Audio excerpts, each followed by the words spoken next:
Болат Назарбаевтан алтын орданы алдық деп дабыралаған жаңа Қазақстанның кезекті маскасы шешілді. Айдың күннің аманында сақалдыларды айтақтатып есірткені қайткені. Бұл малдың монологы. Арнаға жазыл, лайк бас, біз бастаймыз.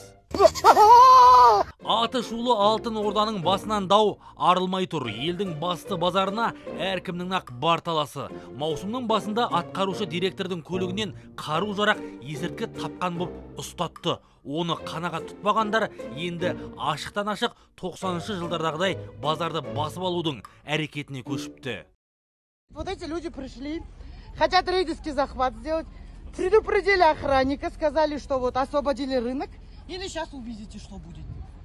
Балағы қысқа, сақалы ұзын бұл өгіздерің жем сеуіп қойғандай күндіз түні алтын орданың аумағынан айналшықтап шықпайды. Ресми жұмыс істейтін күзетшілерге өз еріктерімен кетпесеңдер, спецназ келет деп доқ көрсетуін не деп жоримыз? Кетпейтін болсаңдар, біз сыртта бір газель, жаңағы спецназдар сыртта тұр. Собырлар тұр. Өз еркілеріңізбен кет қалуларыңа болады.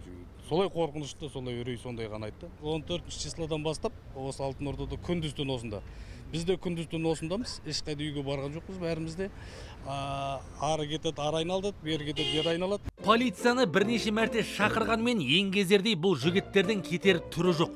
Дегенмен камерадан қаймығады екен. Өздеріне жүрген журналистерді көре сала тұра жүгірді. Бір шақырым арттарынан қуып жеткенмен әңгімеге тартылмай сол күйі кете барды. Сіздер кім боласыздар бұл жақта?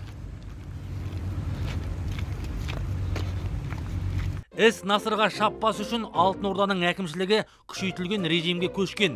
Топтасып жүрген сақалдылар өз еріктерімен көнбесеңдер, қамауға алынған атқарушы директордың күйін кешесіңдер деп ашық қорқытқан көрінеді. Осындай угрозалар кетіп жатыр.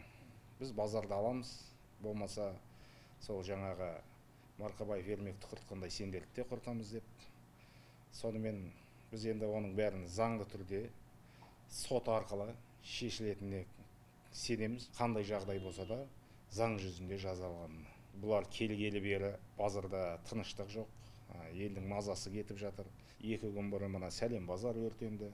Осы жағдайларға қатысты ма деп тоже ойымыз бар. Осы айдың басында көлігінен есірткі, қару-жарақ таптық деп полиция жар салған Ермек Марқабаевты қасақана ұстатты деген күдік осы жағдайдан кейін расталғандай. Әйтпесе айналасындағы адамдардың бәрі оның Төреғалидай тентектігі жоғына кепіл береді. Кінә тағып жатқандардың барлығы шындыққа жанаспайды.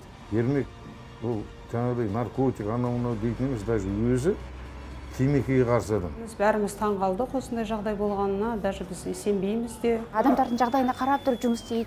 Кеңпейіл сондай кісі. Бірақ андай қазіргі ең соңғы болған жағдайға мен сенбеймін. Жақсы жігіттер осы жерде жүру керек, халықтың ортасында жүру керек. Мына Алтын Орданы ары қарай көркейтіп өсіру керек. Жаңа Қазақстан мынадай 90-шы жылдардың ескі қысымымен орнамасы анық.